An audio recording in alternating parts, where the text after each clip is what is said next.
Friends, good evening. আজকে আমি আবার চলে এসেছি তোমাদের সাথে কিছু কথা বলতে। আর রান্না করছি, রান্নার সাথে সাথে দেখি কিছু কথা বলা যায় তোমাদের সাথে। আজ সন্ধ্যাবেলায় ভাবছিলাম কি বানাবো তো দেখো আমি এখানে একটা ব্যাটার বানিয়েছি, যেখানে সুজি আর টক দই দিয়ে আর সামনে নিয়ে আর খাবার ব্যাটার বানিয়েছি। আর অনেকটাই এর মধ্যে আমি একটুখানি ঘরে যা ছিল উপকরণ, একটুখানি পেঁয়াজ,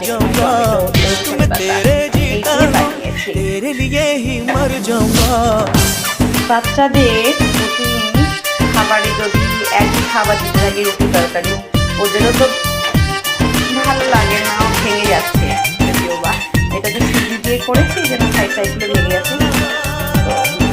তো চেষ্টা করি ছেলেকে নিত্য নতুন কিছু একটা করে দেওয়ার। সবসময় তো ঘরে তো অনেক কিছু ইনগ্রিডিয়েন্টস থাকে না, তো যা থাকে আমরা তাই দিয়ে বানানোর চেষ্টা করি। তো এটা অলরেডি আমি ওকে একটা দিয়েছি, এটা আরেকটা হচ্ছে, এটা আমার হয়ে গেছে। তো যাই ছেলেকে দিয়ে আসি। আজকের মতো এইটুকুই, টাটা।